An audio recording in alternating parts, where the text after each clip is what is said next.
Hey, Mr. Steven. It's working. Hello, Leeson. Hi. Everybody's Is it been so recording? muted that I didn't know if they were there. Is it recording? It's recording. Good morning. Yes, it is. It says up there recording. It's very cool. Couple of minutes to go. Just have time to have my first coffee. It's so impressive what you do guys do when you start every morning this early. Not every, but a lot. I see Dom's on the move again. Yeah, I've only got half an hour. I got to run to another meeting. It's right in the middle of the workday here. So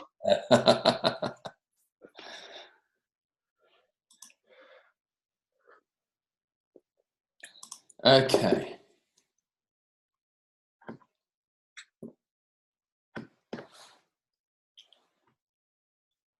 Almost there.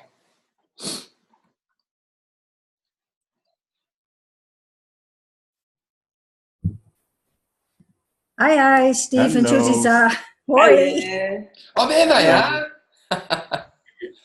Hello, you two. Fine, thank you. Awesome. Can we record with the big screen though?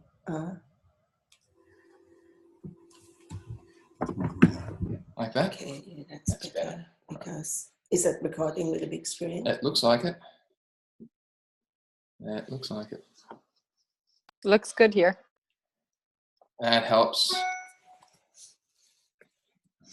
Hi, Louise. Okay. So good. Yep. Trying to fit the two of us in one screen. There. Okay. You guys look fantastic. Oh, I must listen, say, you got- Yeah. This helps. Nice cup of coffee.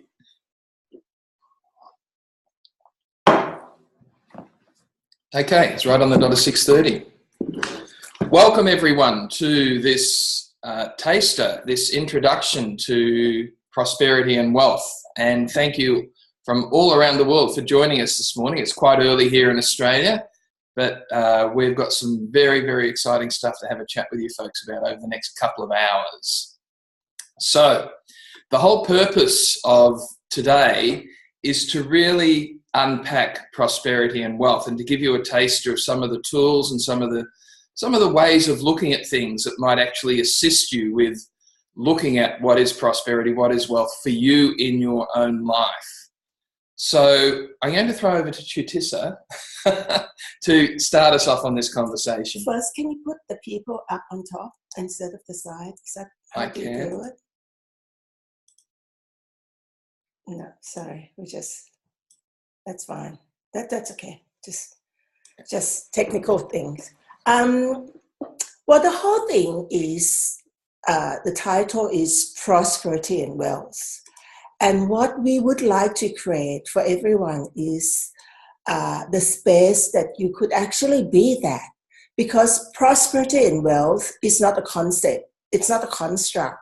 And it's not the theory. It's a state of being that we all can be and we all can choose to be if we made the choice to be that. So today is going to be 2 hours, which is going to be the introduction about all the ideas, all the possibilities, and all the ways that you can choose to be that. And we have a lot of things to cover, but again, we are willing to flow with the energy, be with your questions. So bring your questions and see what we can unpack and look into those questions so we can create something totally different for you. Some have already sent their questions in, so we've got some great ones already that Yes. we'll make sure we cover as the morning goes on. So probably the first thing that we want to have a chat with you about is this whole notion of prosperity. And the real key thing here is that prosperity is not just a concept. Being prosperous is not a concept.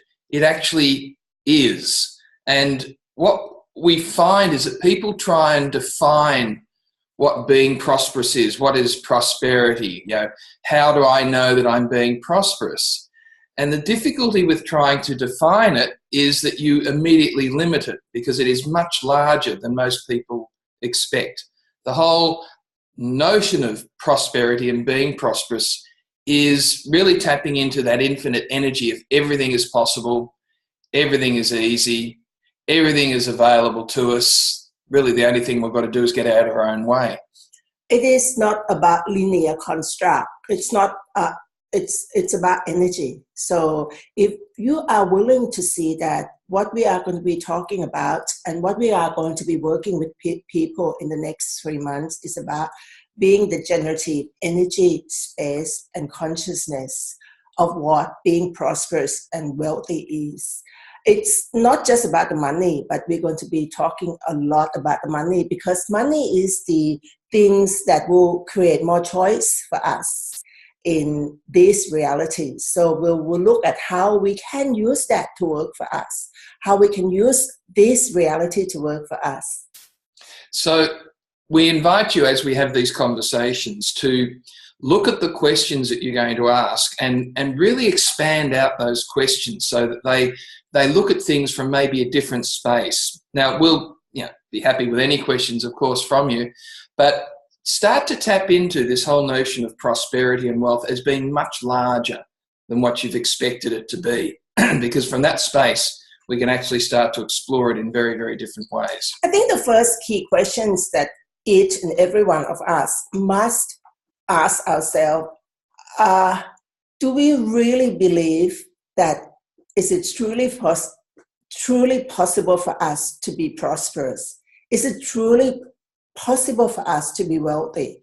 Because if you ask that question to yourself and you come up with, oh yes, it's easy for everyone else, but it's not for me, you have to be willing to look at it and destroy and uncreate that point of view, because that is the point of view that's going to keep you stuck.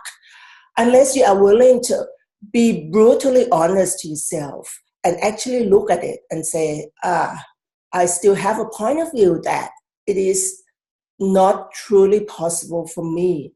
Just keep asking, what else is possible? What else do I have to be and do different to change that point of view? The reason that will keep you stuck is that point of view. One of the interesting things about this is the whole notion of prosperity. It's not logical. It's all about the energy of it. And we'll give you many examples as we go along, because if you actually look at being prosperous and wealth from the energy of it, then the doing part of it becomes a lot easier. If you have already defined what prosperous or wealthy means to you, then that's all you'll be able to see. And there's so much more available to us out there. So it's just one of the things we find people say, look, I want to be prosperous, therefore I need to do this and this and this and this. Well, what if it wasn't that? What if being prosperous and being wealthy actually started from how you chose to see the world? The doing part of it is not that difficult. The being part is what we tend to refuse. So any question to start off with? One of the things that's very funny is Yes, that, there she is. Hello. Yes, it's the question. You're talking about prosperity, but what is it for you? Because for me, there is only one definition, and it's prosperity is going forward. So what are other meanings of prosperity?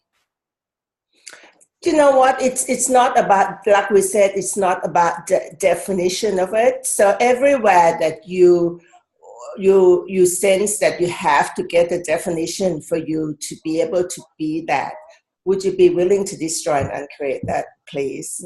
Right or wrong, good or bad, POC and POD, online, shorts, boys, and beyonds. It's the energy of being prosperous. So for us, it's about being no sense of lack in our universe. When we are actually being in this energy space of and consciousness of being prosperous and wealth, there's no sense of lack. It's a sense of exuberant expression of life, and everything we do is just for the fun of it. it's almost take ourselves out of this contextual reality where everyone else is struggling, everyone else trying to get money, everyone else feeling the sense of not enough. When you are in that space, it's just a sense of space, of possibilities, the sense of space that there's no lack in your universe. And it's not about the amount of money in your bank account. But what we're going to talk about is once you have the amount of money that allow you to be that sense of prosperity and wealth, then you don't feel the sense of lack anymore. So that's intertwined, because we are all still living in this reality. And money is still a crucial ingredient that we all use in this reality. So we still have to talk about the money, but it's not about the money. So if you're looking at the money in your bank account, and we have a lot of colleagues and friends who have a lot of money in their bank account, but they're not functioning from a space of prosperity and wealth. They're coming from the space of lack. So that gives us the true knowing and perceiving that it's not about the money that allow you to be the sense of wealth and the sense of being prosperous. So it has to come first. First, you have to have that sense of prosperity and wealth. And then the money will be easy for you. You have an ease with money. But if you don't have that sense of prosperity and wealth, no matter how much money you have, you will not be having a sense of ease with money.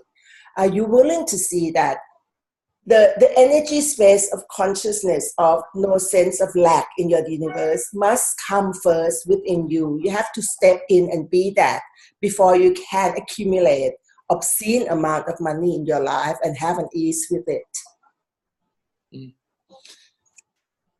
Is that answering your question at all? Okay. Thank you. So the key thing in all of this, and we've found this over many years, is don't try and define what it is for you. Be aware that it actually is everything. And this is the exciting part, because if you think that being prosperous and wealthy, you've got to do the following things, then that logical sequence of things means that you won't see anything else that does not meet that logical sequence.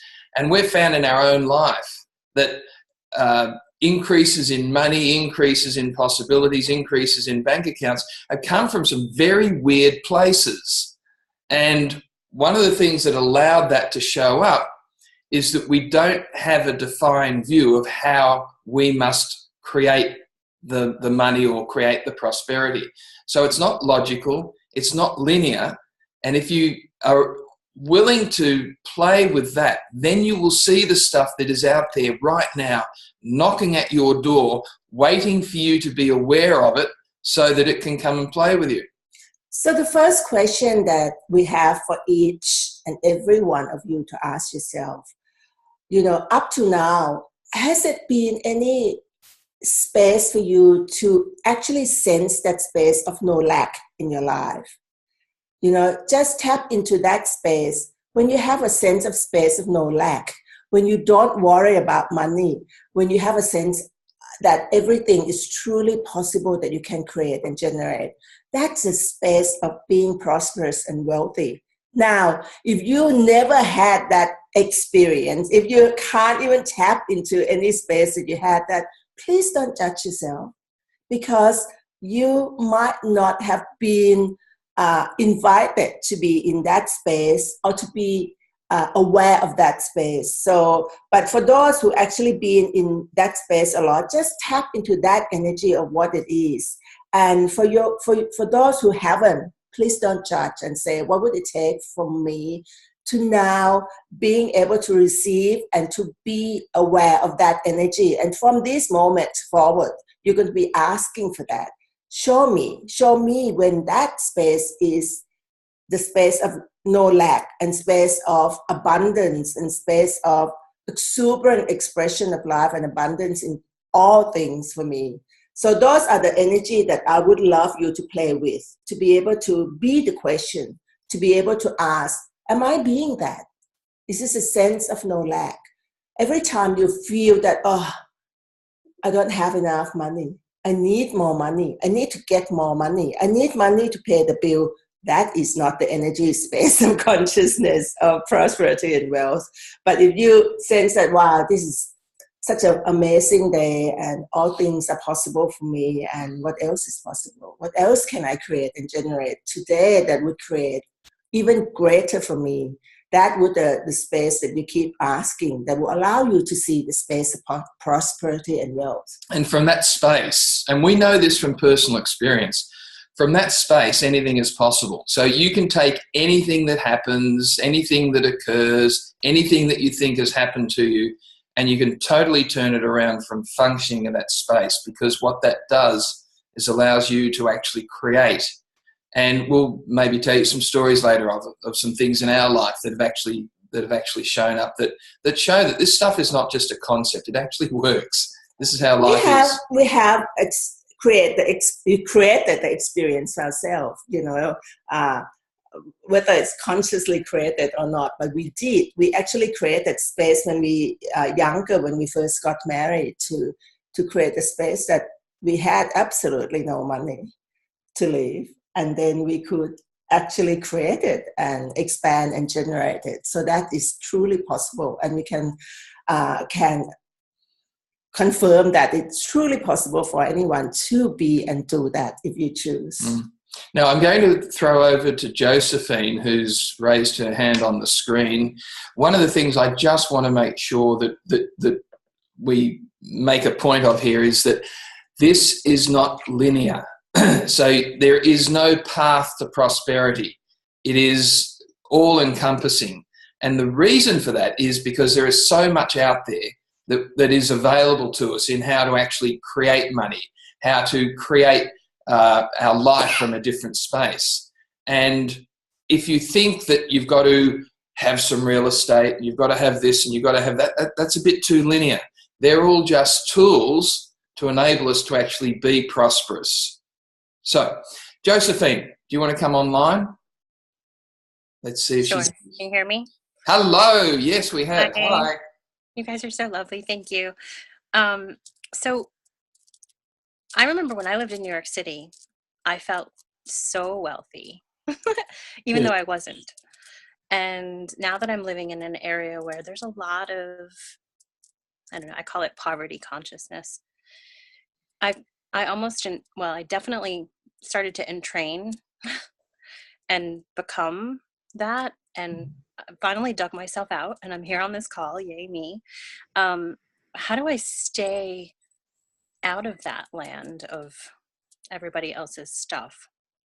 I mean, I'm using every tool I possibly can, but it feels like there's got to be some way of bypassing it all. You know what? You must acknowledge yourself of how aware you are actually being that already, because you said that it doesn't belong to you already to know that. Most people would have already bought in that energy of poverty, energy of lack. And, that this is a space where access to is so amazing for you to keep using, because most of us, the environment that we are in can affect us if we buy that as real and true. And I know that because I do a lot of share trading, and I love playing with the energy of New York. I love getting up at 4:30 in the morning and just feeling that, being with that energy in New York is just so palpable. So I know what it means when you're talking about New York, and I love New York. So tap into that energy of what it is like when you are in New York, because you already knew that energy. You know what energy in New York like. Somebody just told me the other day that that her father, even when he was in Australia, he will tap in. He will always connect into the energy of the opening of New York stock every day, because that sense of everyone standing there clapping and ringing the bell, it's just like, it just It's gives me goosebumps. Sense of excitement. It's a for the sense day. of excitement and a sense of playing with possibilities. You know, they're not just standing there struggling, because those people, I can feel the energy of playing with possibilities. So you know that energy already.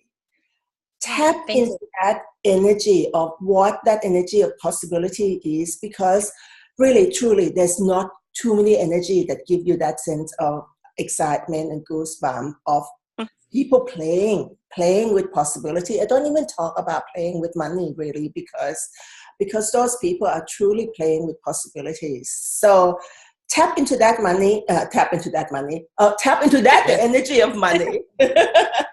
Tap into that space, and then whenever you feel the sense of lack, feel a sense of depressing, frustration, the lack, destroy and create all of that. Keep pock and pot, keep all, well, that doesn't belong to me.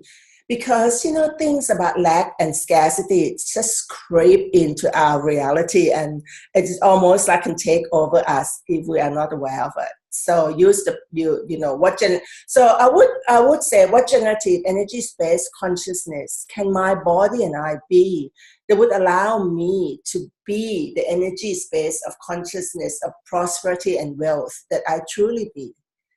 Because I like about being the energy, space, and consciousness of prosperity and wealth. And for you who said that you know what that energy feels like, be that energy. Pock and pot the lack energy whenever you feel it. Thank you. Josephine, the other amazing tool that I find really helps, every now and then you get that sort of icky feeling where you think, oh. And the one that I find that works the best for me is just, who does that belong to? Who does that belong to? Yeah, we've got an investment at the moment that is different than what we thought it was going to be. And every time I feel a little bit icky about it, I just say, who does that belong to? Oh, shit, it's not mine. It's everyone else's involved in it. Oh, okay. Now, how can we outcreate all of this? That's a very different way of looking at things than going into the wrongness. See, one of the things always is when you're looking at prosperity and wealth, it can really only exist when you have no judgment of yourself. And everyone around me who's in this. Well, let's start with me first. Let's start with ourselves first. Once you have no judgment of yourself, there is much less likely to be judgment of other people. I think the key thing here, Josephine, is that to start, claim, and own that you are the creator source of your own reality, and everyone as well. Because first, if you're able to claim and own and acknowledge fully that you are the creator source of your own reality, then you would not allow other people's reality to affect you and to influence you. And when it does, you'll be willing to say, well, who does it belong to? It's not my reality. I'm not going to buy into that. And every now and then we do buy into that, because we're still surrounded, we are surrounded by people who function from that space. But to always, particularly for you, that surrounding yourself with that space is to constantly acknowledge that it doesn't belong to you, and go into what generative energy space consciousness can I be that would allow me to be that energy of prosperity and wealth that I truly be. It does work. Great question, Josephine. Now, on a similar note, we've got Epo in Anita, who has written in saying, we also have a sense of lack. We recently experienced the sense of no lack. Way to go. Okay. But it's not completely there. How do you do that? The being of no lack. Again, this is very similar to what we're talking here, that don't judge yourself. If you ever have that sense of lack, that sense of not being prosperity, don't judge yourself for that. Just realize that you've created it and you can uncreate it very, very quickly. There's only one thing worse than having a sense of lack, and that's letting it go on for too long, because it is actually quite easy to change. But are you aware that the sense of lack is your own creation? Because if you already knew that, what's it like to have the sense of no lack, a sense of abundance and prosperity. When the sense of no lack coming in, it's basically, you have created that energy within your reality. So just destroy and uncreate it and ask what else is possible. The exciting thing about this, folks, is if you do function from that sense of no lack, not only does life get a lot more interesting, but you can see all the ways of making money that you've been refusing to see prior to that. So the sense of being abundant, the sense of being prosperous, really is where you start. If you start to try and make money to get rid of debt and to feed into your sense of I don't have enough, so I'll make a bit more so that I still don't have enough, but I've got less not enough than the not enough I've already got. That's a circular way of looking at things that will feed itself. So really, this whole thing starts off with this sense of abundance, this sense of prosperity. No judgment of yourself as you're going through it. Because once you are able to tap into that, even if it's for short periods of time, then you'll actually be able to see how you can create differently. You can create through the stock exchange. You can create through your business. You can create through real estate. You can create through something that starts off with $10. It doesn't matter. The main thing is that you're functioning from that space and you're starting to create. And like Jutissa said, you are the creator source of your reality. No one does this to you. No financial advisor can help you be more prosperous. Only you can do it. So are you willing to perceive, know, be, and receive that scarcity and lack is not real? It's just a creation? So everywhere that would not allow you to be that, to know that, to have that, would you be willing to destroy and uncreate it all, please? Right or wrong, good or bad, POC and POD, all nine shorts, boys and beyonds. Truly, scarcity and lack is a creation, and it's created by collective unconsciousness of this reality. And whenever we perceive or receive or feel that sense of lack, we have bought into this contextual reality.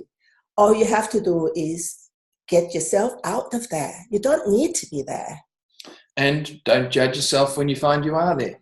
Now, we're back to that one again, the no judgment. If that's all you get out of today, then that's huge. Because from that space of no judgment, you can actually see what's going on. You can actually then change. You can actually create. And it's much more fun. We had another question that came in about the 10% account. We can talk about it a bit later because the 10% account is part about having money. Okay. So that should be when we get to that space. But Sure. I think in this 10 second, what we need to look at is what would it be like? What would it take for you all to be willing to step into the space of prosperity and wealth? Anyone here who still think I can't step into it, it's not possible for me to be that. It's not the space I can be because I don't have any money. I don't have anything that would show that I have wealth. First, be the prosperity and wealth first. Be the money first, and then that will come. But it's about being. So first you have to make the choice to be that. So everywhere that you still perceive or believe or think that I can't be that, would you be willing to destroy and uncreate it all, please? Right or wrong, good or bad, POC and POD, all nine shorts, boys and beyonds, because the whole thing is really depend on your willingness to be that. Be. I'm not talking about doing anything. It's your willingness to be the energy, space, and consciousness of prosperity and wealth. And then you be the energy, space, and consciousness of money. Because money will make your life, create more in your life when you have money. And then we can talk about how you can play with money to create and generate more in your life. I think one of the things that Jutissa said to me yesterday is be what creates money. Now, that's pretty interesting. Be what creates money. Now, it's interesting when you look to see what creates money. Well, a sense of curiosity creates money. A sense of possibility creates money. No judgment creates money. And that space of everything is infinite, everything is possible, that creates money. Now, these are the secrets of creating money. The doing part of it is not that difficult. There's all sorts of ways of doing it, but none of that will work unless you're willing to be that which attracts money. Well, I think that the key thing is if you still think that the only way you can make money is from the linear construct of do something so that you can get money, as long as you still believe that you have to do something so that someone can pay you money, you're going to be stuck in the linear construct forever. So everywhere that you think that the only way that you can make money is on doing something, sell something, working in some job, working for someone, even if you have your own business. Anywhere that you think that you have to do to create, to make money, that is linear. So everywhere that is, would you like to destroy and create it all, please? Right or wrong, good or bad, pot, online, shorts, boys, and beyonds. Now, that question again, being things that create money to make money. And for different people are different things. You know, there's no formula about what it is that you have to be to create money. But ask yourself, what would it have to be? Who would I have to be that would allow me to be money, to create money, to generate money with total ease? For me, I enjoy, I love playing with investment, with stock, with share trading, and that I became a master at it, and I enjoy it. So if you're going to look at what would it take for you to be the thing that make money for you, you would have to be willing to be in the question and keep asking, what is it fun for me? What is it that so much fun that I'm willing to wake up at 4:30 just to play with it? And like I said, it's not about the money, it's about the energy. The energy of New York Stock Exchange is fun for me. The energy of play, an energy of not about struggling, trying to make money, but energy about possibilities. That's fun for me. Well, the other thing that's fun for her, and I watch her, is that she taps into the insanity of everyone else who gets themselves absolutely crazy trying to work in the stock markets. And we know lots of people that are just absolutely bat crazy because they're trying to always win or lose. They're trying to always maximize their profits, and they're not, any of them are looking at possibilities. So she taps into that. She's aware of it and doesn't buy it. And this is can become really interesting, Josephine, for you too, is be aware of that energy and be aware of the people around you that have bought into the scarcity mentality and use it. What would that look like? Don't buy it as real, be aware of it, but use what other people think is not possible. Use what other people think is difficult. Use what other people think is, oh, you can't do that because that's only for rich people. You know, smile inside and say, hee, that's me. But I'll never tell you. It's, you know, you've heard Gary Douglas say many times, just for me, just for fun, never tell anyone. Unless, of course, telling them would screw with their universe, which is always fun. The thing is, each and every one of us has something that we really love doing and we enjoy doing, whether we get paid for it or not, right?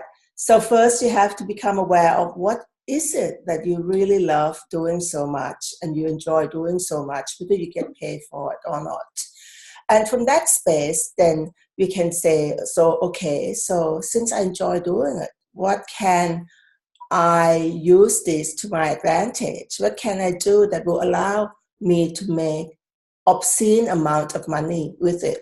And then what can I do here that will allow me to use money to create different possibilities for me in the world? The thing about money is, you know, once you have at a certain level, if you don't have the priority about what else is possible that you can use that money for, it's become boring.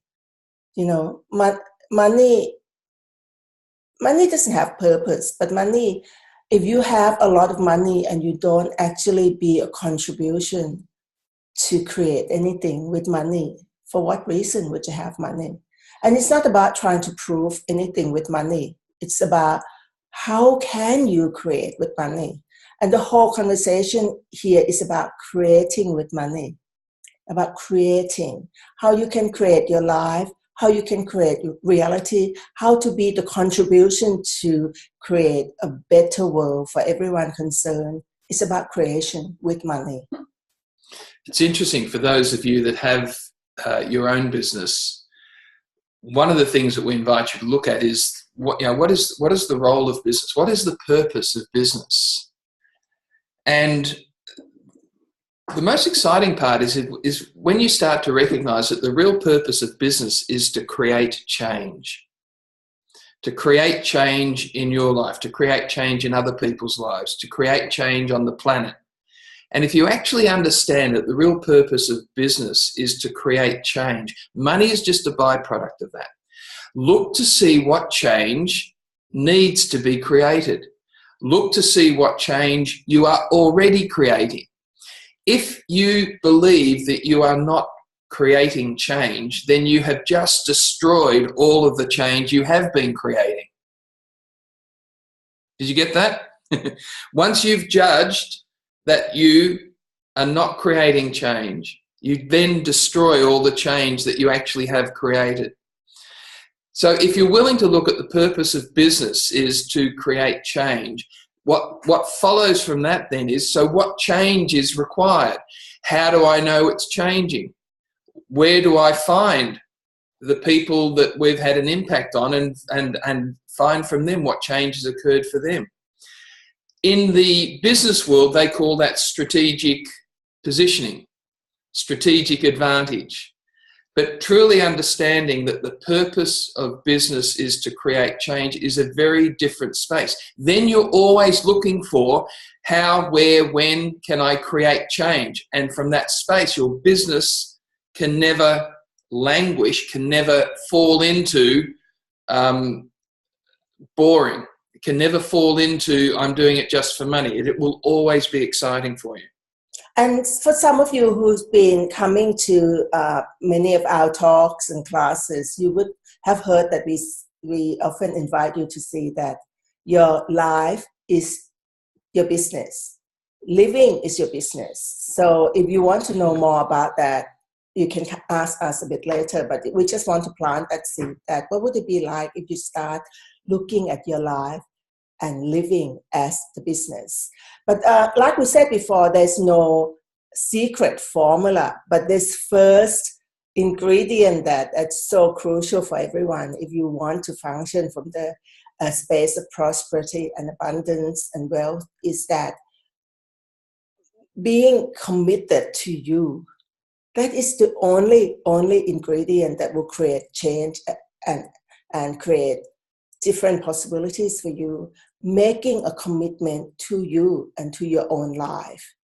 Now, have you been committing to you? Ask yourself this, are you making a commitment to your own life and to you? If you haven't, what would it take for you to start being that and having that? That is the only key ingredient to be more, to have more, to create more, to generate more, is making a commitment to your own life, making a commitment to you. Let me share with you a conversation Chutisa and I had yesterday over another cup of coffee. Chutisa, what does being committed to your own life look like to you? Well, it just be willing to actually know what it is that you would like to have as your life. That's the first thing. Do you know what would you like to create as your life and living? What would that be fun for you? Because for me, I would do everything just for me, just for fun. Before we before we actually chosen to be Right Riches for You facilitator, I don't go around tell anyone about what I do. I don't tell anyone about getting up at 4:30 in the morning to play with stock exchange. It's just for me. However, since we have chosen to be the facilitator, it's a little bit different, not to actually share. It will be very short conversation. So that's now we're starting to share about, so what is it fun for me?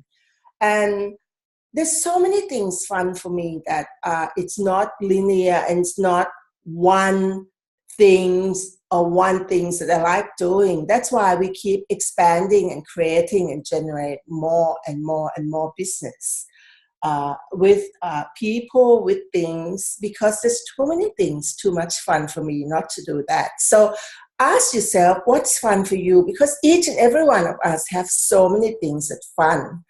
And another thing, committing to your own life is just don't create your life based on anyone else's reality ever. Create your life for you. And I don't mean about coming from a space of selfish, the space of scarcity, because I've seen so many people that say, oh, I'm choosing for me, I'm committed to my life. But we always look at these people are so successful. Yes, they commit to their life. They commit to themselves according to this contextual reality, which means according to scarcity paradigm and mindset. And that proves to us that once you are committed to your life and to being you, yes, you can create abundance and obscene amount of money. And I often look at all these people and wonder why it just doesn't feel wonderful and expansive. And then I realized that you can be committed to your life, but if you function from the space of not generosity of spirit, that's when the space of, you look at the people who have so much money and things, but they don't have a space of generosity of spirit and benevolence in their reality. That is when they commit that to just, it's become an anti-conscious way of being prosperous and wealthy. So prosperous and wealthy, it still also can come from anti-conscious, because if you function from, it's just for me, it's all for me, I need to have more, and it's no generosity of spirit, no wishing well for all. You commit to your life just for you and not just being a contribution for a better world. I think for me it's so important that when I'm committed to my life, I'm also never exclude anyone from my life. That is crucial. You can be committed to your life without excluding. You can commit to your life by being benevolent. And benevolence meaning wishing well for all. So everywhere that you think that commit to my life is about everything for me and nothing for anyone else, please recognize that you committed to your life based on scarcity paradigm, not from prosperity consciousness. This is a huge conversation about commitment to life, because it's one that never ends. Jutisha and I have this constantly about what does that look like. And it changes it more. So don't try and define it. Just ask yourself, am I committed to my life? And what can change to create that even more? So if you would like to have the life without limitation, you have to be committed to have life without limitation. If you committed to have life that's full of prosperity and wealth and abundance, then you have to be committed to create that life. So be aware of what is it that you would like to create as your reality and your life. If you say, not having any money, just having a little bit of money, I don't need any money. I've heard people say, I'm happy with just, this amount of money I have. I'm feeling a sense of not needing anymore. And that's cool. That is really awesome if you don't need any money. But ask yourself, if you get more money, if you're not getting more, if you have more money in your life, can you create more in the world? If that's all you have sitting in your house and just happy with just small amount of money that you're happy to live your life, are you creating more in the world? Are you just using the space in this world just for you? Are you create more that will create different possibilities in the world? And if you have more money, can you be that? We have a question, Marcel, if you'd like to. There he is. Hi. Hi. Do you hear me? Only very Hi, quietly. I'm glad to see you finally. I know your name, but I've never seen what you look like. So Nice to meet you. You'll have to speak up, Marcel. can you turn off my So, microphone? do you hear me now? Yes, go. Okay, so you talked about this committing to your life, but not from generosity. And I have seen a lot of that in the company I work for, and a lot of that. I've watched a video of the CEO of Nestle, I think, where he talked about that humans don't have a right for water. It's like, what the fuck is he talking about? And that's where I always seem to hesitate, because I don't understand why they are functioning from that. Don't try, Marcel, don't try and understand. You'll go crazy. People do things because they do it, and that's the end of the story. There is no why. You'll never figure out. They don't even know. They do it because they can. We deal with some of the craziest people in the universe, and they're called chairs of boards. And I never try and work out why they do something. I'm just aware of what it is that they're choosing. And that's the space that you can actually then use to your advantage.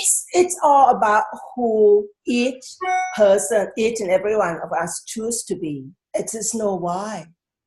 So start with you. Who are you choosing to be? And then when you look at the people who choose anti-conscious or unconscious, or choose to do something that's so harmful, if we're God, we probably would go around trying to change people, but we can't change people. We can just be the energy that will entrain them to see different possibilities. And that's our work in the corporate world at the moment. We know that we have to work with a lot of anti-conscious people. And we couldn't actually go in and tell them how they must be, how they must choose to be, because each person make a choice to be that, and sometimes they don't even know themselves that they made a choice to be that. So our priority in the world is to be the energy space consciousness of possibility, of benevolence, of generosity of spirit. So when we are in that space, we would like to inspire and engage, the word engage people to actually look at, they're looking at the space of generosity of spirit, the space of wishing well for all. What need to change for that? A lot of time people actually ask questions like, what is it that you're doing that it's a little bit different? And we would talk about generosity of spirit. We would talk about being benevolent. But a lot of business world, they're just so focused on lack, so focused on, I need to make profit now, I need to do this, I need to do that, because I don't have enough. And if I don't have enough, then I'm in trouble with the board. It's actually interesting. It's not the business world so much as the people. The people function from that, and they happen to be in business. So it's not the business world that creates that. It's the people that create that, and they happen to be in business. So, Marcel, back to you. Now, you look very, very cute, but no one can hear you. So you're going to need to speak up. So can you ask again? I think you answered my question very well, so I'm good for now. Okay. And I will challenge me to not ask why for the next week and see where I'm going with that. Oh, your life will be a lot easier if you don't try and work out why people do things. Yes, people, I sometimes I still do. I just look at people and I still think, She goes, why are they choosing that? Why? You know, like, Because what caused that? It's just like, it makes no sense. It really makes no sense when there are other possibilities, when they can choose to be more, create more, generate more, and be everything that we can be from a space of generosity of spirit and benevolence, wishing well for all. For what reason would you choose to be anti-conscious, to be in the space of lack, to be in the space of not enough? It's make no sense to me, and I would have to be conscious to stop asking why, because it just because they chose, because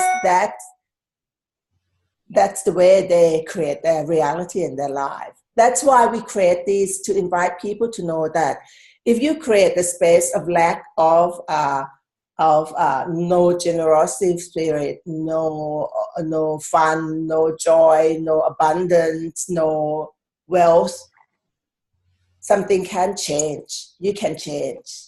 And the only thing you can change though, the only one person and one thing you can change is you. So if you make the choice to change you, your reality and everything around you will change. But you can't force people around you to change. But once you change you will entrain everything to change. There's a story I wrote in one of my books called Conscious Leadership. It's about entrainment. And the scientists actually did the experiments to work out the notion of entrainment, and it really true and work because it's to do with energy. You want to talk a bit more about that? The whole notion of entrainment is that we pick up energy of things and people around us, and we start to, in essence, replicate that. And what's really interesting is that back in the 1600s, Hans Huygens noticed that he filled up a room full of grandfather clocks. He's a clock maker. He's a clock maker. So he had all these different size grandfather clocks, and they all had their pendulums that would swing from side to side. And he noticed over about 24 hours that all of the clocks in the room attuned themselves to the largest grandfather clock, so they all started swinging in time with each other.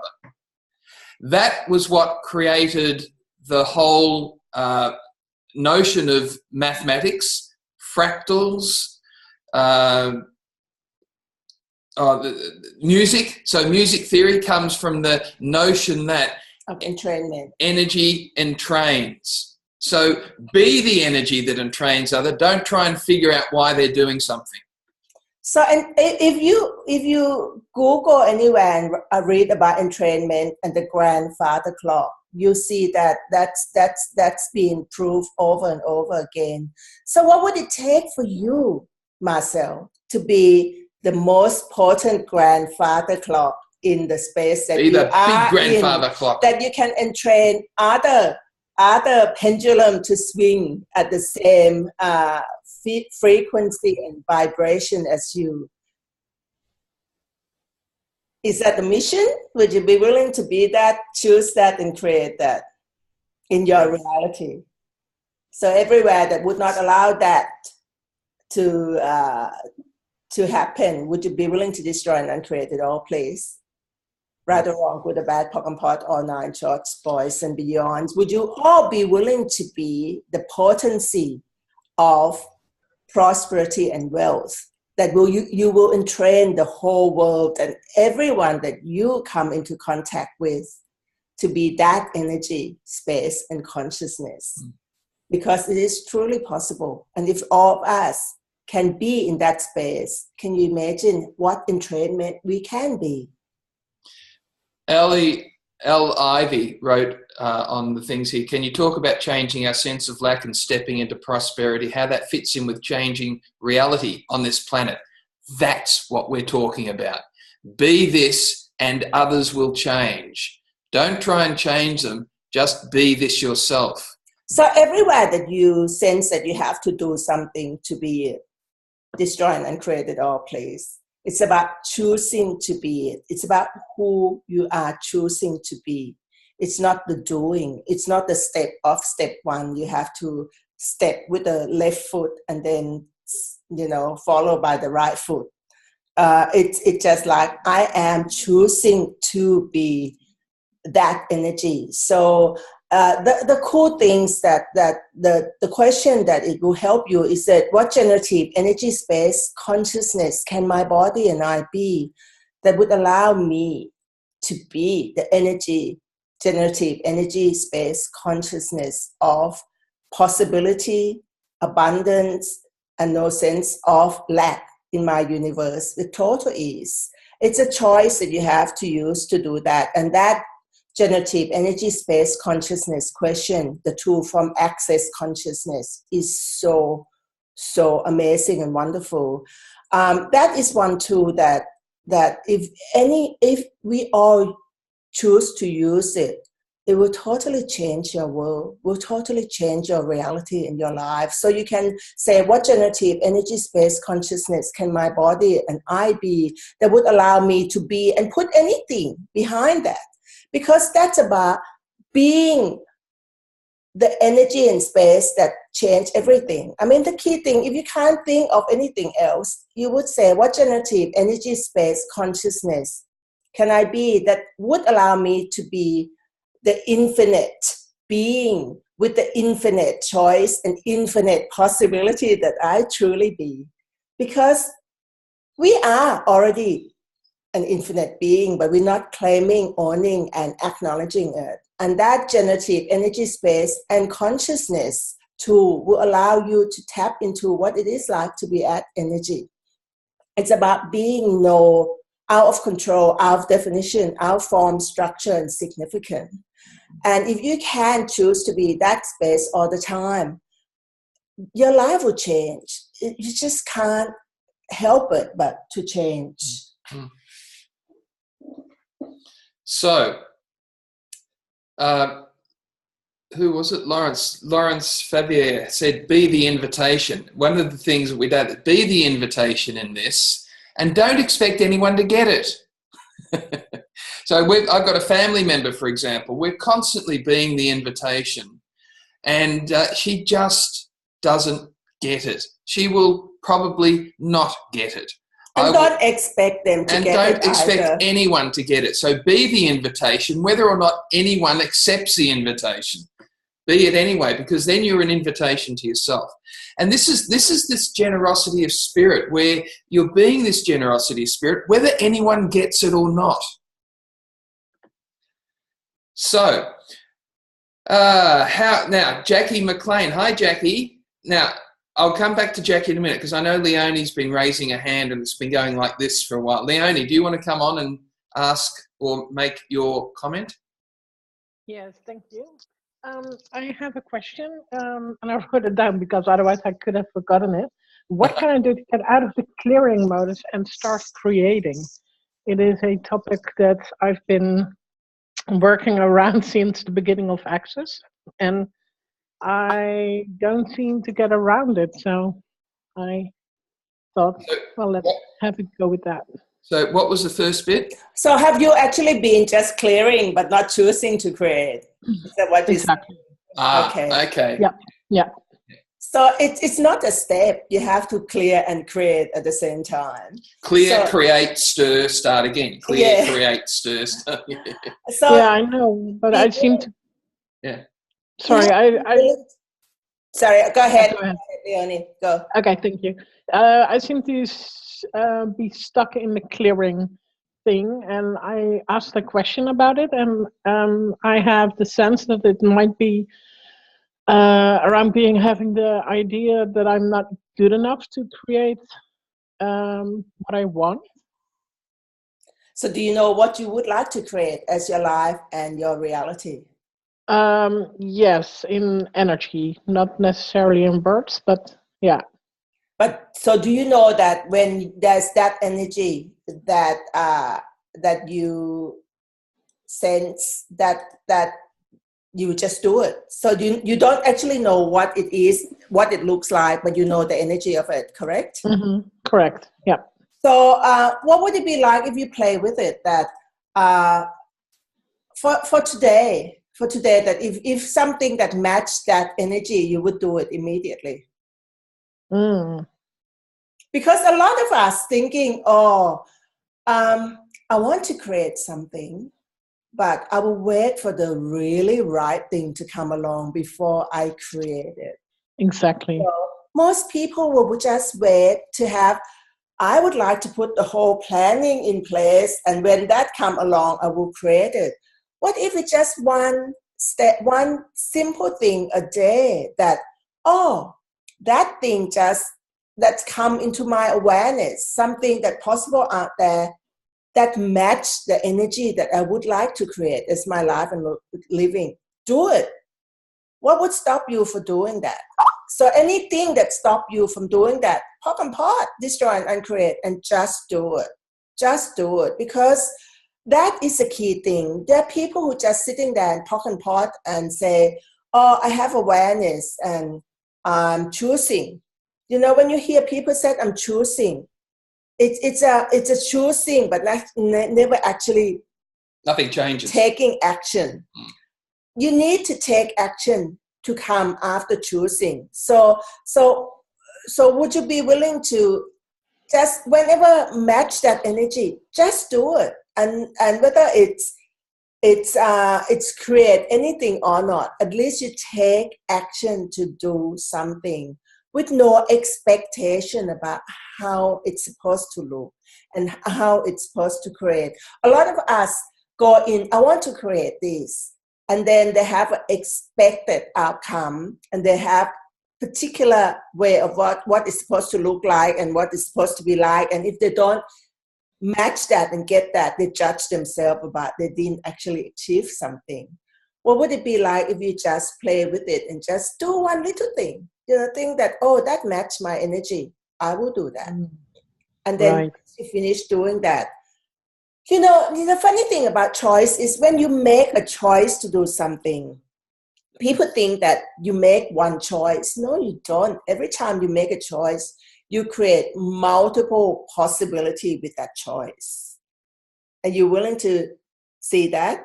Every single choice you make to do something, please know that you already made another 10 to 100 choices. You don't even know what that is. So be aware of one first choice and be aware that you have created many other choices. Don't just say this one right choice. Be willing to receive many other choices that get created with that, and just do it. You know, you have to take action to do it.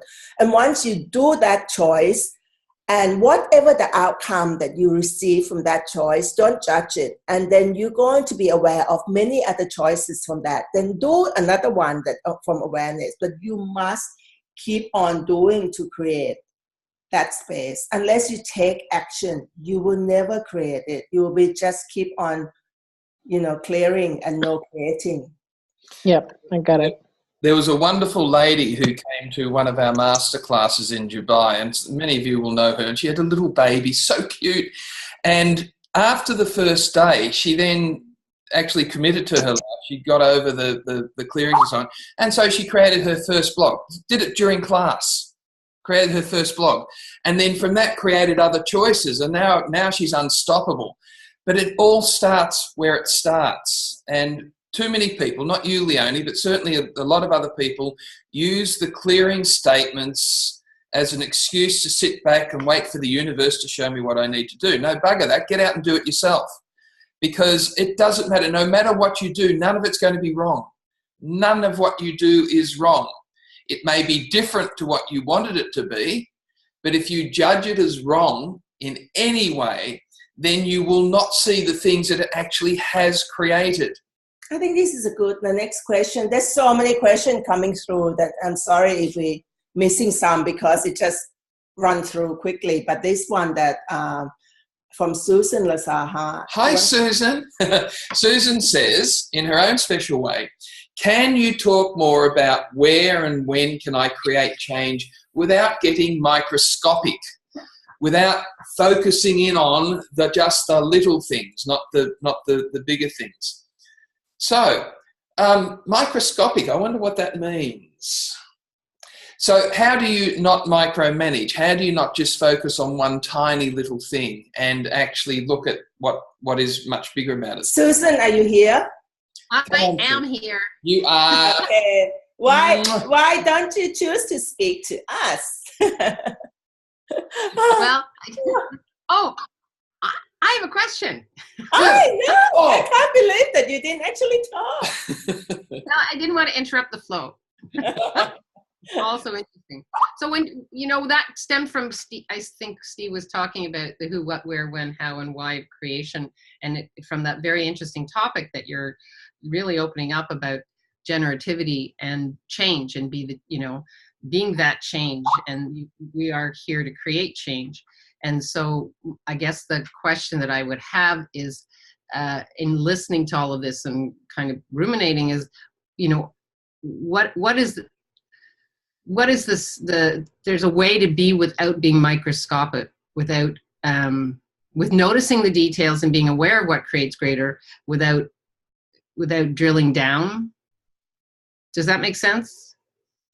Well, when you get into microscopic of thing, are you trying to micromanage thing? Are you trying to control thing? Are you trying to make thing happen?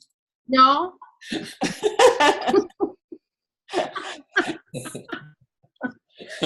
So when you said that, how can you let's look at the project. Look at the project that you want to create, whether it's your life, your family, or your business. What can you be and do different with that project without looking at minute little details that you have to put in place and do? Because sometimes when you focus on so many minute details, you miss out on other hundreds possibilities that knocking on your head and said, Susan, what about me? But you are so focused on getting the right image for something, or so focused on somebody do something for you that you miss that thing that might be more important to create that business.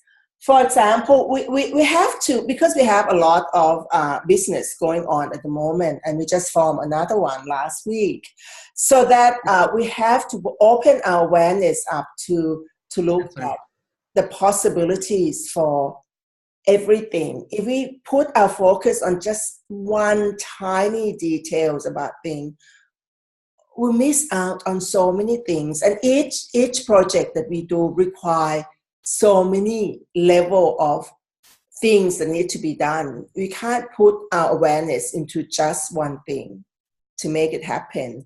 So let's talk about your example. What can you give me the real example about what it is that you are thinking about now, so we can look at that one? Well, I just noticed the last couple of days for myself how much of it is catching up with what I am creating. And so there are a certain amount of details that are required. And it's not about micromanaging. I'm working with a group of people in creating, and very happy to have them do what they're doing. It's just that then it's looking at, that actually wasn't created, or that didn't come to where it had the possibility of coming to. Can I stop you there, Susan? Can I stop you there? When you said you look at that and you said, well, that didn't get created, that didn't come to the possibility that it should come to, any judgment in that about what it's supposed to be and what it should be? No, it's actually, the judgment was more of the awareness that if I had actually followed through with what I was aware of was possible. But do you have a certain expected outcome of what it should be? Because you're aware of what is possible. Like we use the word, we are aware of what is possible. But is that vested in one possibilities? It's more often translated into, I'm aware of what I want, the way I want it, when I want it, the exact way I want it. Can sit with us with this. When you said that, you said that, Steve had to be in the room. He did. Did he get you on that one? Yeah. When you said that, I did not follow through on what it should happen. I'm Right. just putting it in there because we know each Yeah, other long enough. Yeah, And we sure. just call it exactly how it is. So what we were saying is, this is what I wanted to happen. And I did Right. not put my energy to follow through on what I think that it must happen. So it didn't happen. What if other things happen that not that one that you expected to happen? I mean, yes, it's not about throwing the baby out with the bathwater. It's like, okay, this can be recreated and repurposed. It was more the awareness that I kind of stepped aside and said, okay, let these people create with that. So everywhere that you think that there still have to be a certain outcome for any project, that Right. how it's supposed to look like. Yeah. Just go along, play along with us on this. Because Okay. a lot of time, we set up the project and we say, this is how we would like it to be, how we would like it to look like. And we need this reality say, if you're a good project manager, you have to follow through and make sure that it's actually happened exactly about what we have planned to do. That's that energy. So even though you said you didn't follow through and it didn't happen the way we have planned for it to happen, what if something else happened beyond that? What if something even greater happened beyond that, Susan? Yeah. Yeah. Because it did not happen, it doesn't mean that nothing else actually happened. No, there was a lot of awareness on my part. So would you be willing to claim on and acknowledge that you might not actually achieve what you have planned for it to happen? Yeah. But that's nothing wrong with that. With everything else happen. But if you say it should happen this way, right, then you lock yourself up into what it did not, the outcome is not perfect and right and what it should be. I mean, you still want, if you think that it still can happen, what can you be and do different to change all of that? But at the same time, aware that other thing is happening. So you said that you come to the space where you didn't follow through, so the project didn't happen how you would like it to be. And if it still reads, and if it's still like you really would like to create that, you could ask, would this really significant that it must No. exactly this way? And if Right. you say yes, it must, I really like it, then you have to look at the question and say, so what's so significant here that it has to transpire exactly this way? Right. Do you see what I mean? It's just like being the question. Quite often when we create the project, we all together sitting and thinking that it has to create and be a certain way. And we're all starting to create it from proving, not from creating. This question that we ask a lot, are we proving here or are we creating here? So when the project keep on going and you keep saying, well, this is not happening the way I would like it to be, then for us, we would say, okay, so what else is being created here that is not going down the path that I have a point of view that it must be? So if you can step back and say, oh, what else has got created here? So then you know that there probably are 100 things that are being created that's not going down that same path that you want the outcome to be. You have to be willing to catch all those possibilities that's occurring while you're trying to go down that path. But if you just so focus on the detail that this is the only path that I want to get, I don't care about you, little other possibilities that happening there, you're going to miss all those things that might go out and create so much more for you. Right.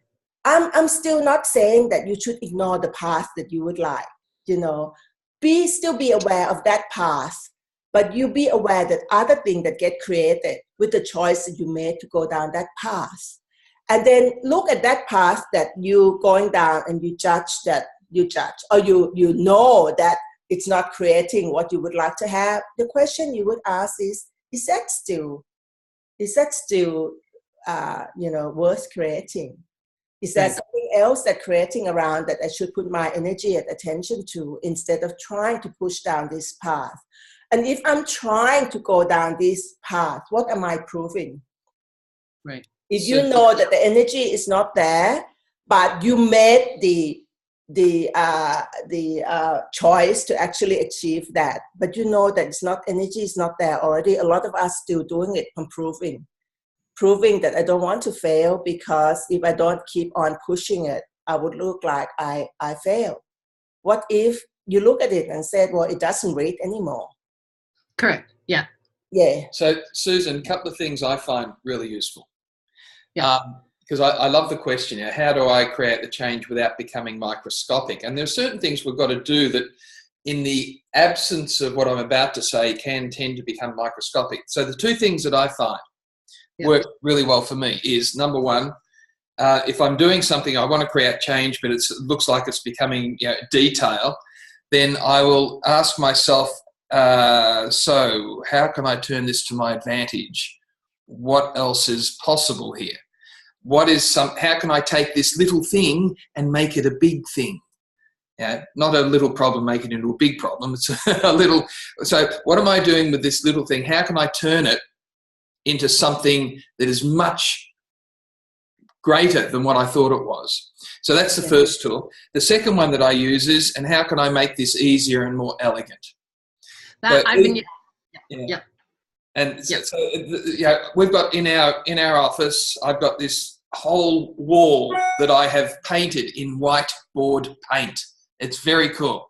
And so if I come across something quite microscopic, what I'll do is I'll map it out on the whiteboard, and I'll look to see, now, how can I make money out of this very microscopic thing? And then it starts to expand into actually something quite different. For example, those of you who've registered on the twobowmans.com website, many of you have found that there was a little drop-down thing that gave you the various options for how to pay. That came about because we've got global pricing, very microscopic little thing in the scheme of things. But I thought, well, how can we turn this to our advantage? So worked out a way to actually automate it so that people found it very simple. And now what we're able to do is to go out with one click of a button to a whole lot of people. And what was microscopic now becomes much larger. And it was fun. So the two things I find really useful with that, Susan, is, so how can I create even more with this? And how can I make this, and what would it take for this to be easy and elegant? Yeah. The key question I would like to invite you to look at, not just Susan, everyone, is when you're starting to say that it's not going down the path or the outcome I would like, catch yourself from going into the conclusion that it's not. Mm. And that's the thing. People go into the conclusion that it's not. What if it is being and creating, has its own energy that creates something totally different? You have to stop being in a conclusion, projection, expectation, and judgment. That would be the good space, Susan, to say all projection, expectation, judgment, conclusion that I have about this project and about how it's supposed to be destroyed and create all of that. And then be in the project, look at the project and say, what are you choosing? What would you like to be? Right. What else is possible here? I mean, communicate with it, because it might not want to be the way you wanted it to be. Like how we have our own children. I mean, we would like them to be the way we want them to be, but they have the way that they choose to be. So you communicate with your daughters about what it is, and you allow it to be. What would it be like if you allow your project to be like your daughter? To know that it has capacity to be something totally different, and be the energy, space, and consciousness to support that, and never go to a conclusion about it doesn't go down the path that you would like it to be, because it's creating itself maybe beyond what it could be if you go down the same path of expected outcome. Did that answer your question at all, Susan? Is that help? Yeah, no, I've been asking about ease and elegance for the last 2 weeks with everything that I'm creating. And also, the awareness was that it has created so much more awareness for me about actually stepping in, not stepping out. Ease and elegance come from fun. Are you having fun? Totally. Isn't truth. Everywhere that you still pushing yourself to achieve something without just for me, just for fun. Yeah. Would you be willing to just step back into the fun and do everything from the space of fun? Yeah. From a space of not proving. Everywhere that, you know, this key question that if we can share to everyone, before you do anything, ask, am I choosing this? Am I doing this to prove, or am I doing this to create?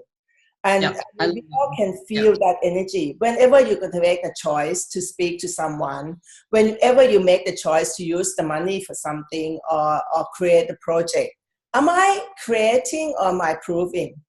This is the thing that we do with everything. Even before I say something to Steve now, I'm asking, am I proving something? You know, or am I creating with this question or this comment that I'm going to say to him? And it's so amazing. It makes my life easier too. So the thing in all of this is when you ask yourself, am I doing this to prove or create? Don't judge one or the other as better or worse. Just, you know, recognize what that energy is. You don't need to go into why am I doing that. Just if it's the energy of proving, then you may want to change that to, okay, so if I was going to do this, what would need to change so it would actually create rather than prove? And it's very powerful, because what it does then is it stops you getting into justification. It stops getting you into judgment. It stops getting you into making inane comments that otherwise make absolutely no sense to anyone except you. All those, I'm just talking about me here. So it's very, very powerful, but it's the energy of, am I doing this to prove or to create? Neither's right, neither is wrong, but they are a totally different energy. And then what comes out of your mouth is very different, depending on which of the energies you're willing to play with. And it's not even any judgment. For example, if I ask, if I'm choosing to do this project, or if I'm choosing to do this investment, am I doing it from proving or from creating? Right? And if I get the energy that I'm doing this from proving, I would say, oh, so what needs to change here? What needs to change? What could change? And then what would it take for me to do it from creating rather than from proving? Because even if you've done it from proving, there's different way to do it from creating. So ask the question and see, okay, this could be fun for me to do it. But if I'm doing it this way, I am proving. Who am I proving to? Am I proving to myself? Am I proving to my husband? Am I proving to the world?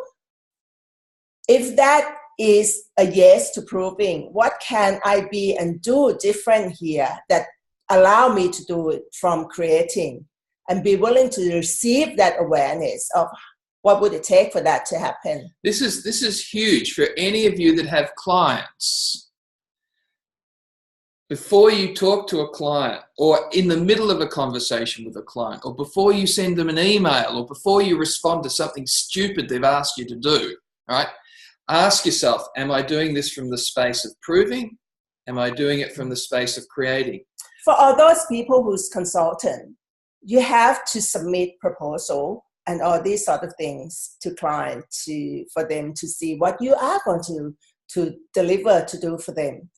It's so crucial to, when you write proposal, to ask, am I writing all this to prove or to create? Because you will start writing from totally different place. You know, are you writing to prove?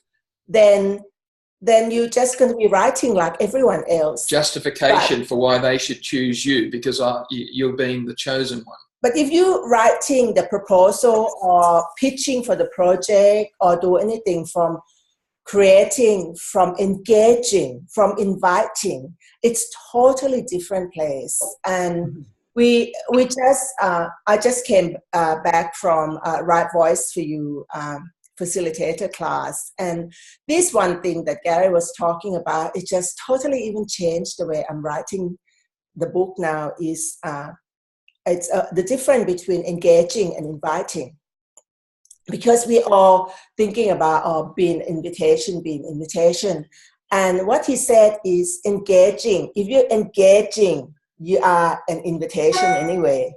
So I start looking at, so am I engaging with people, or am I being an invitation? Sometimes, I am inviting you. It's come from that sort of a superior position. But when you are able to be from the space of engaging in everything we do, we are being an invitation anyway. So to me now, I'm playing with being engaging first, and then allow me to invitation for people to see different possibilities.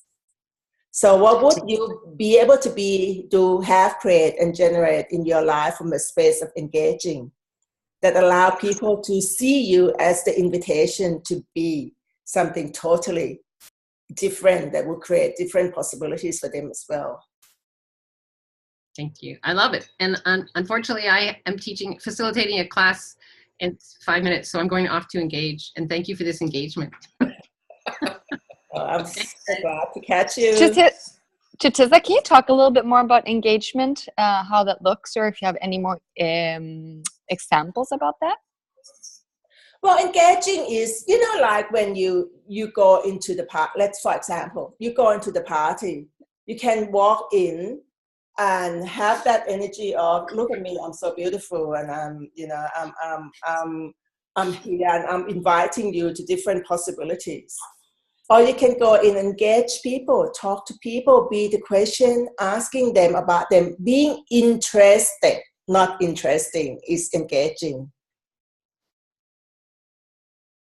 Cool, super clear. Thank you. Yeah.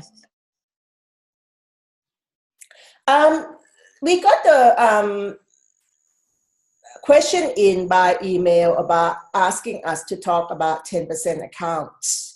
So maybe we could look at that. Is Amy here? Amy? No. No, she sent it in because she couldn't be Okay. on the call. Well, Amy asked us in the Amy Shine? Yes. Yeah, Amy Shine. Oh, I saw her on it. Let's see if she can talk. I don't know.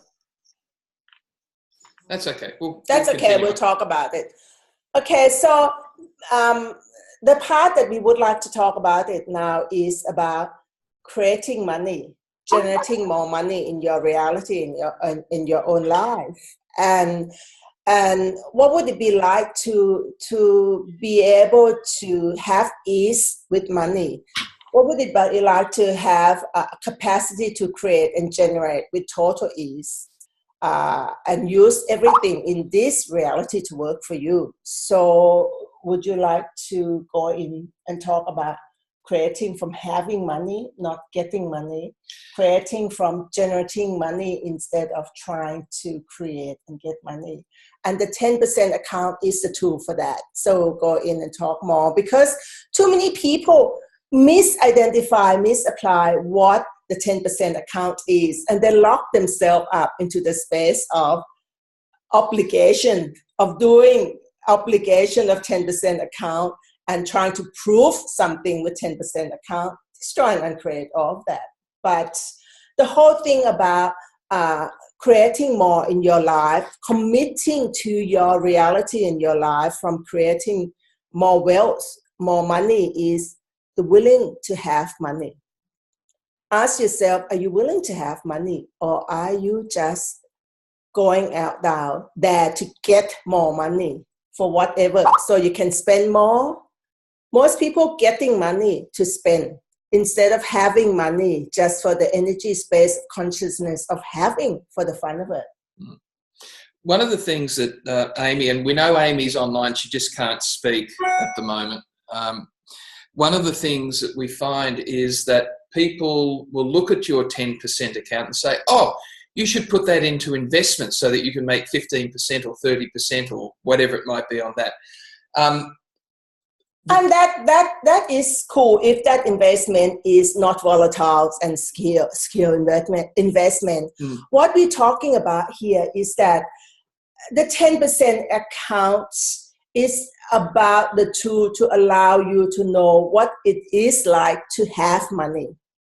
Most people don't even know what it is like to have money, because we all think that having money is about spending money. See, the tweak in this that most people don't get is that you've got your 10% account. Let's say you've got $50,000 in it, or $100,000, or $5,000, right?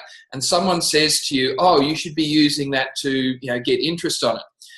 What if you actually function from the space of, I'm making so much money that doesn't matter, that I'm actually out creating this in all sorts of other ways, rather than fixating on this thing called the 10% account? Well, what would it be like if you're not doing the 10% account from obligation, from the space that somebody tell you that you have to do it? What if you do it 10% account from the fun of it, from the space that it will create more and generate more in your life?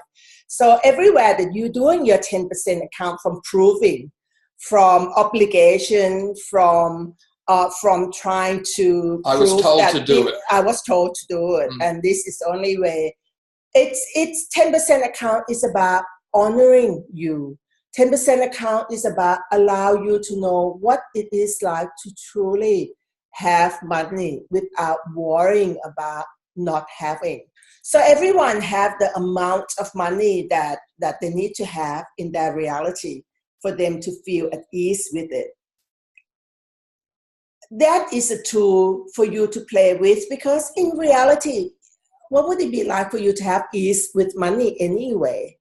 But most of us still not having ease with money. So the 10% account give us that space for us to know what is the amount of money I need to have before I feel the sense of ease with no lack, with having. So some people will say $100,000. Some people will say they need to have $1 million, whatever the quantity, the amount for you to have. But what it does have is, when you have that sense of ease with money, then you have no lack. Then you can do anything with it. When you look at the 10% account that Gary talked about, he never talked about not investing, not putting anything, but he's not talking about investing in anything that's risky. It's not about going out trying to risk the money to create more money. It's about doing this.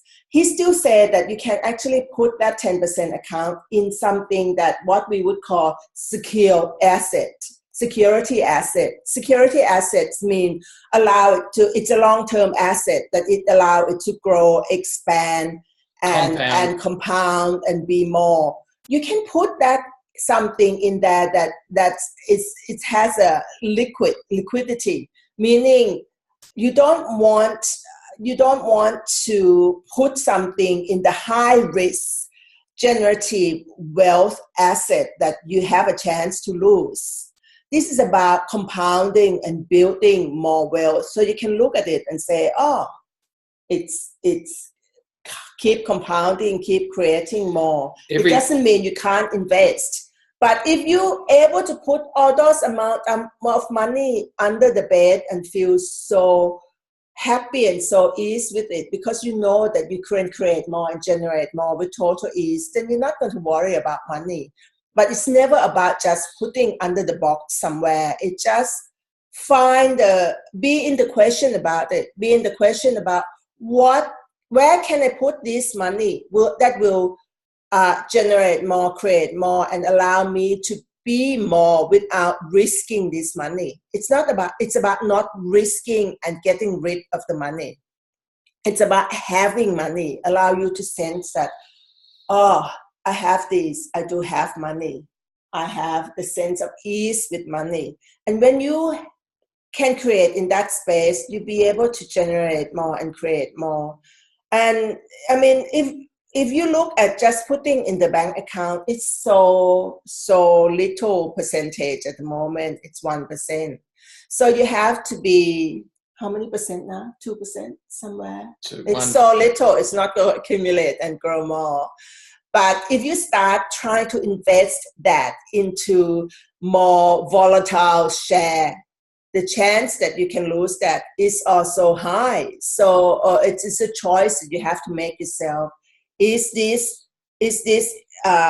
place where I'm going to put money, is this going to work for me for the long term, for the future possibilities? Because you want to keep accumulating. not risking it. If people want, we can talk more about security assets and generative assets because they've both got a place and they're both really, really a lot of fun to play with. The key thing with the 10% account is that it's not an answer. It's a tool, a very tricky tool that will enable you to realize that you can out-create anything. And if you recognize that you can out-create anything, then you will always be creating money. You put 10% of that aside, but you'll be creating so much money that 10% means nothing. Once it means nothing, then you're starting to get that sense of possibility and prosperity. The thing that it's like Steve said, it's a tricky tool, because if you say to yourself, I can't put this 10% away, are you functioning from lack and not enough? Because if you're not functioning from lack, if you're functioning from abundance and prosperity and trust that you can create more with total ease, that 10% is not going to stress you or disturb you. But when you're starting to feel from the space of stress and from the space of obligation that I must put this 10% away, then you've bought into the space of lack. So everywhere that before you put 10% away from the space of lack, would you be willing to destroy and uncreate all of that and say, okay, I'm put this 10% away just for me, just for fun, and I don't have to tell anyone. And where can I put this 10% that will generate and create more for me without risking it? The key thing is you don't want to lose it. You don't want to risk it. It's just there for you to have the sense of ease with having money. Yeah. I mean, we're getting some interesting comments coming through now. Bettina's just said that her husband says we can only put 10% away with what is left over after we've paid the bills, okay? Which means that bills are much more important in our life than actually creating our life. Now, don't judge it. Just be aware that that's that point of view. And this is what mostly this reality functions from. My point of view, Chitissa's point of view, and the point of view we invite you to is, so what do we need to change to out-create how much we have to pay in bills? I mean, the thing is, when you said that we have to pay the bill, most of us know how much would it cost for us to live our life. So the first thing is to become aware of, do some calculation and things, is for you to truly having the life that you would like to create, for you to have the life that would be fun and joyful and generative for you. How much money would you like to have to use to have that life per month? So for each one of us different, like if you say that you like to travel the world every month, but you would like to travel in a certain style of traveling, do the calculation and work out how much you require to live with that. And if your money that you bringing in not covering that already, the question is, what need to change? What can I add to my life for me to generate more to cover that? Plus 10%. Yeah, plus 10%. Don't reduce expenses, increase revenue. Never look at cutting expenses. Always look at increasing revenue. Most people don't even create awareness for themselves to know how much do I need to generate, to create in my life to cover all my expenses per month. Once you have that awareness of how much you need to create and generate to create that for you to live a happy, good life for you in this reality, create that and ask, what other revenue stream of possibility and income that I can create that can generate more? From that space, you wouldn't feel like, oh, I need to pay my bill first before I put 10% account, because you would generate that in your life and more plus the 10%. So you will always generate plus the 10%. So you will always have in your reality. But most people just say, oh, this is what I have. We all know what expenses we would have. It's not a surprise. It's a surprise when you don't actually tap into your awareness of what it is, because really, you know what your fixed expenses are. You know what are the fun expenses that you would like to have to create the life that you desire. Create that and then look at it and say, okay, I need to have $10,000 a month to live the life I would like to have.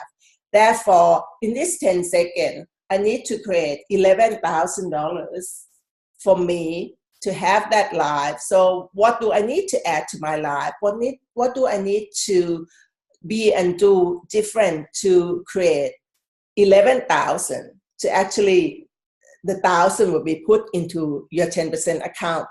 But what would it be like if you even you play with yourself and say, I want to put 20% into my 20% account instead of 10% account. So what do I need to be and do different to create $12,000? So I can put $2,000 in my 20% account and use the 10% to live the life I would like to have. And then you you just play with it and you keep generate and create more from that space. But that 10% account, you can put the money into something that would grow and expand for you, but don't do from the space of I need to get more, I need to get money. Don't do from the space of lack. Because if you put that 10% account into the investment from a space of lack, it's just going to create a lot of trauma and drama in your life.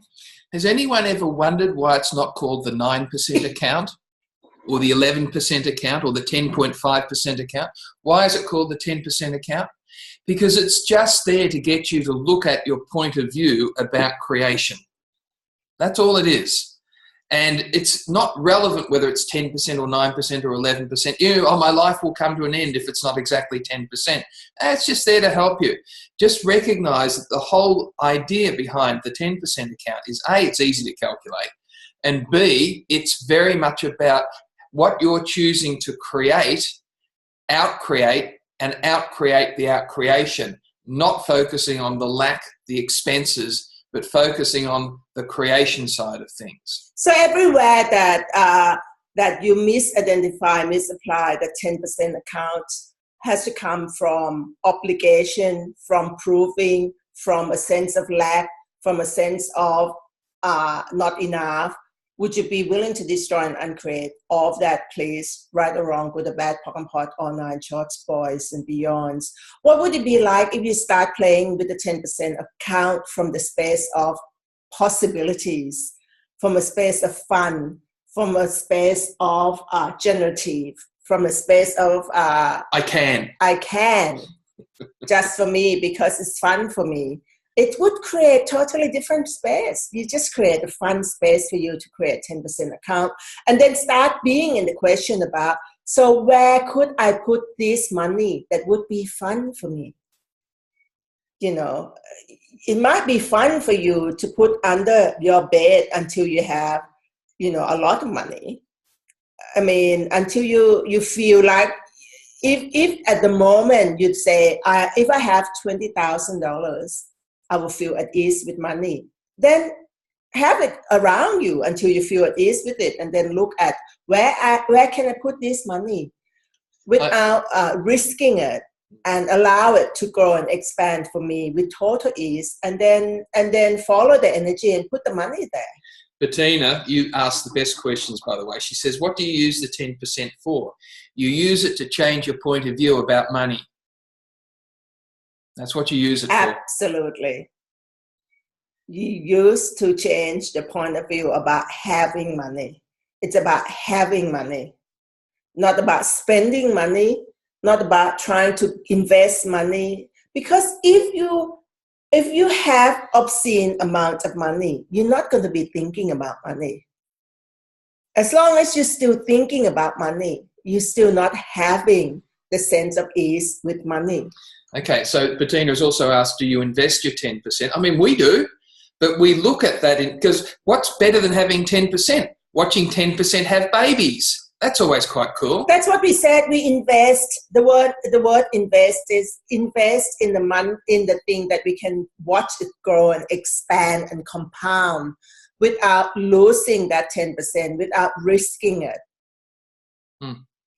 So you each person have to work out what it would work for you, what would be fun for you to put the money in, but not investing. I mean, a lot of people trying to invest in properties and all those sort of things because all of those are risky. If you invest anything in the generative wealth creation asset, it needs to make you a lot of percentage, over 8%. So if you want to be generative with your wealth creation, you want to make at least 15 to 20% return on your investment. And when you start doing that, and if you put your 10% account in that, it is risky. It is something that you could lose. And you have to, if you want to be generative with your investment, you have to be willing to lose, to be willing to gain everything. But you don't want to put your 10% account in there because you want to put your 10% account money into the space that keep growing for the long term. Probably not Bitcoin, by the way. And that's one of the questions that Bettina's put in there. And the only reason we say that is that Bitcoin is a lot of fun. We play with Bitcoin. We play with nano coins. We play with cryptocurrency. But it is for the fun of it, and from the space of creation and generation, but not from the space of trying to make more money. So if you put the 10% account in your Bitcoin, it's from getting money, then it's very volatile, Bitcoin at the moment. Play with Bitcoin, but don't use your 10% for it. Use other money. Make more money and play with Bitcoin. And if you want to play with other sort of cryptocurrencies, make more money and play with them as well too, but also be willing to lose it all. And there are so many investment platform on investment tool that's very, very much safer than Bitcoin. Find what works for you, what fun for you that you want to be part of investment. If you like, there's a lot of things like ETF and index fund and all those that allow you to watch your money growing, but not as fast as 15 or 20% or 100%. But you know that you're not risking losing that and would allow you to play with it and to feel the sense of having money with it. But when you do the generative wealth asset, it's very much about risking. If you realize that you do Bitcoin, you risk, and you have to be willing to lose it for you be willing to gain a lot more. And it's a lot of fun. So one of the things that we get asked this all the time, investing and, having your money create more money, all those sorts of things. One of the things that we encourage everyone to look at is to just educate yourself. But you can only really educate yourself if you know there's an infinite amount of possibilities of how you can actually go about investing. Choose the ones that are fun for you. Educate yourself about it. But even more importantly, get over your point of view that you don't know how to, or that there's a right way. And by educating, what we mean by that is learning everything you can. Get onto YouTube. Spend a week looking at all the YouTube videos about how to. But do not buy any of them as real. For me, educate yourself about finance is to know what is required. Educate is about knowing what it is about you. When you hear the word educated, you're educating about finance, they go out and read about cryptocurrency, they go out and read about share trading, property development, but they have no awareness whatsoever about what it would require for you to live and to create the life you would like to have. So the first key of educating yourself about finance is how much do you like to have to create the life that you would like to have. So first, do the calculation, do the question about how much, list down everything that you have to create your life that you would like to create. Then from that space, you are more educated about finance because you know that this is the amount you need to have. Let's say if you do the calculation and you know that the life that you need to have to create is $10,000 a month. but at the moment you only make $5,000 a month. So don't judge yourself, but you would need to go into the space. So what do I need to be and do different here that would allow me to create the life that I would like to have with this amount of money I would like to have? What do I need to add to my life, to my reality, to allow me to create another $5,000 to cover the expenses that I will have? And then there's a multiple stream of possibility out there that you can create. And that's one thing that we have been going around talking about. Become aware of multiple stream of possibilities that you can create in your life. Don't just go with one stream of income that you have, because that's a limitation. You can create more, generate more, if you be willing to ask, what are multiple stream of possibility that I can play with here? One of the things we invited people to when we ran a class with David Kuvays a week or so ago is I said to everyone in the audience, you could be creating 5 global businesses. So damn it, get to work and start doing that. And that's really as simple as it gets. There is more that you can create than what you're currently creating at the moment. Now, don't judge it as wrong. Just know that there's more that you can create. At the moment, we've got 8 businesses, global businesses, okay? Next year, it might be 9. I don't know what it's going to be, but when they come up, we go for it. We don't plan it. We don't plan that, oh, we're going to create one more, but something became apparent in that we could create, and we just immediately made a choice to do that and to create that. And we have no expected outcome of how it's going to look. At the moment, we're just in the process of putting it together and creating it, and what else is possible. It feels so much fun. And please don't let, do I have the money in the bank to do this, stop you. Choose, commit, create, right?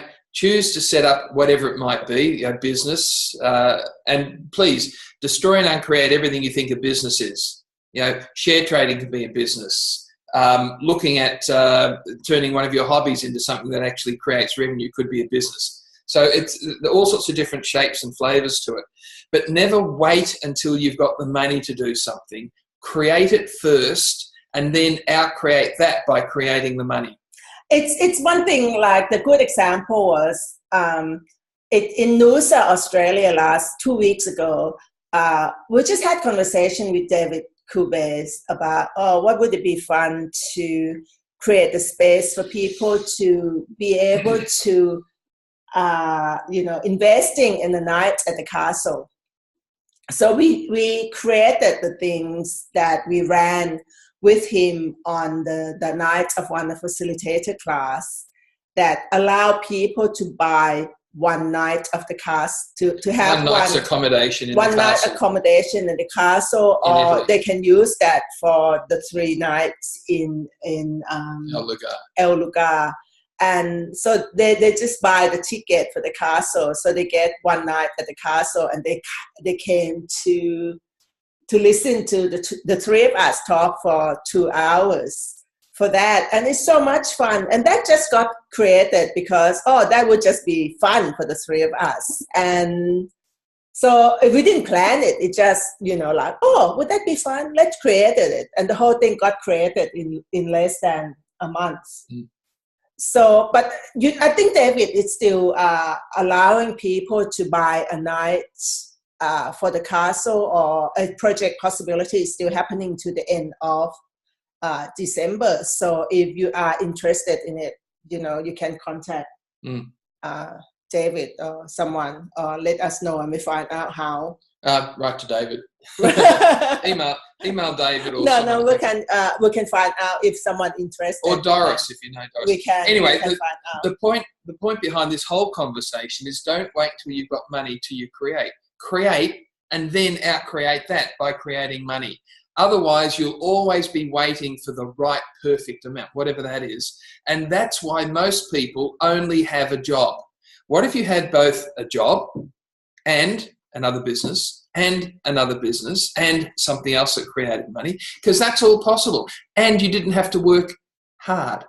Bettina asking about Bitcoin again. You know, we started playing with Bitcoin when Bitcoin was only about it's only about $1,000 something for the fun of it, because we thought, well, that felt like fun. And then instead of just Bitcoin, we started educated ourselves about cryptocurrency. So Bettina asked, how many ways are there in investing in Bitcoin? And I mean, Bitcoin is just one Bitcoin's one of thousands but there of are cryptos. thousands of cryptocurrency now being created. And if you're willing to educate yourself about it and play with it, it's just so much fun. But we're looking at it from the space of, wow, you know, the possibility can get created. Because if you get in at the Bitcoin when it was only $1,000 a Bitcoin, and now Bitcoin's worth $18,000 or something. Is it 18,000? Something like that. So those are the kind of things that can happen if you follow the energy. And it could also be worth nothing tomorrow as well. That's why it's fun. So you have to follow the energy and say, okay, should I sell the Bitcoin I have now, or should I just let it play with it? And because you're not in it until you are actually in it. And if you're willing to lose all those money, then you're willing to get more. But then you have to willing to follow the energy as well and say, oh, I think I'm going to sell my my things now. Is it 6,000 now? It's a lot more than 6,000, Bettina. Yeah. A lot more. I think it's about 18,000. She checks it every day and trades it as well too. There's other things like Ethereum. There are other things like Litecoins. There are other things like Ripples and all those. There's so many. But if you're going to go into Bitcoin, go from the space in cryptocurrency, go into space of fun.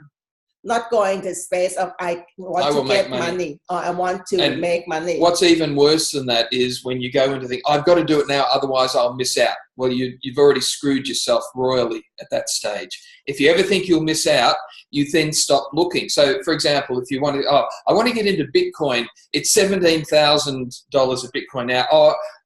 I better do that before I miss out. Well, hang on a second. There is no question in that. The question might be, what are the other cryptocurrencies out there that are actually just as much fun and won't cost as much? And there's a lot of those. Yeah, yes. So you look at cryptocurrency, don't just look at Bitcoin. And the key thing is being in the question. Don't just going to do it because I want to get money. And I think that this is a quick way for me to make money. Then that's already create from scarcity and limitation. Okay, so just a couple of things before we finish up on this. There's been some great questions from people in there. One of the things we want to do is, first of all, give a special shout out to Penelope Pierre for doing her amazing translation. Thank you, Penelope. We've been watching her here. Not only has she been translating, but the hands have been going as well. So you are amazing, and thank you for all the French that are on the call here. We hope to see everyone about middle of the year at some stage when we're coming over to France. Yeah, and thank you for everyone for being here, playing with us, and all of the people who having our backs, promoting us, supporting us. You know, there's great questions, so everyone. Now, we've been asked to talk a little bit about the 3-month program coming up. So what we've done is create... Well, listen, do you want to so do you want to have conversation with us about it then, Lisa? Okay, so unmute yourself, Lisa. I'm on my way. I'm on.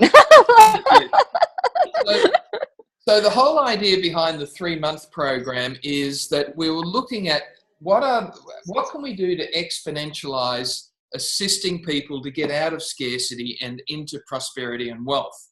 And one of the things that we've realized that it's not just a one-off sort of thing. So what we're doing with the 3-month program is that every second week there'll be a live dive, deep dive with us on Zoom with people, their questions. But each one will have a special topic associated with it that we'll cover. And then between those every 2 weeks, we'll be sending out downloads, exercises, some really cool stuff that you can actually, and some audios some videos, so that you actually start to build up a library of things that you can use forever and ever and ever, that will actually help you move from scarcity into both prosperity and wealth. It is about first few weeks will be about letting go of the old habit, old way of being. Takes a while to let go of. That kept you locked in place of scarcity. And it's not just the reason why we created the 3 months is that unless you're able to move away from scarcity mindset and paradigm, no matter how much money you can create and generate in your life, you're not going to be able to maintain it, sustain it, and keep creating and feel at ease with it. So it takes, I mean, it shouldn't be taking a long time to get rid of it. You should be able to make a choice to get rid of it. But we have been functioning in the really old habits according to this reality. So we will look at what would it take for you to destroy and uncreate and let go of the habits and the limitation that hold you in this contextual reality according to scarcity mindset. And then practice it and come back to the next Zoom, and then have some more practice in between with some of the resources. Yeah. So the idea and how we've created this is that hopefully it won't take years. It might only take sort of 3 months to actually make some pretty fundamental changes. Well, create a change. Well, like we said, that the only person you can change is you. Once you change, everything will change. So the whole thing, the whole target of these 3 months is about changing you. Changing your point of view about lack, about not having enough, about not possible. And then we can start talking about, okay, what else can we create and generate here? How can we use this reality to work for you? What kind of things that you can invest your money and make your money grow? We can play together and come up with all kinds of things. We aim to provide you with a lot of resources, a lot of things that you can play with and to do you still have to do something. So we're going to create resources and things that you can play and do in this reality and to use this reality to work for you. Also, we're going to have an app that allow the people to be together and share. WhatsApp and yeah.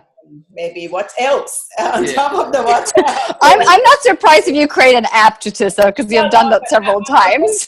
I'm looking at beside what apps, what else can Lisa, we haven't told you this bit yet, but she's actually got in mind an app that we probably use. That we'll put I'm not surprised at all. I'm just like, oh my God, you guys are brilliant. We want to create a space where people can play together, to have each other's back, to have something that we can say, I play with this is what's happening. It's great to actually to hear what other people creating and experiencing. So we want to create a space. We want to create a space that people can be more, create more, and generate more, and support each other. And we will be listening to us, will support, be a support to help you create more as well. Mm-hmm. Anything else, listen, that we missed? I'll just say, shout out to Etoile. Hi, will it be translated into French for the 3 months? Yes, if we get enough people interested into it. 10 people. Look, Penelope said 10 Penelope people. has the most wonderful hands and happen to have 10 fingers on them. And I also love that Stephen at the moment is really good in French, so he's improved a lot. He can translate directly. I was just like, how amazing. So yes, 10 people and we can have translation on. Yeah. Super. Merci. Thank you, Etoile. I know you're always in there for the French. Thank you, Etoile. Yes. We love you. Okay, so that's Thank you. all we wanted to say on that. Thank you, everyone. We'll send you out a link for this, for the video and the audio for the one that we've just had. Thank you so much for playing with us. someone has said, will we vary the time for the Zooms? Everything's on the website if you want to have a look at that. So we'll talk to you separately. Thank you so much for everyone. And really what we'd like to do is to invite you all to tap into that space of prosperity and wealth and be the energy that creates that for you and everyone around you. Thank you, everyone. Bye. Bye. Thank you. Thank you. Bye-bye. Bye. Thank you so much, guys. Thank you. Thank you.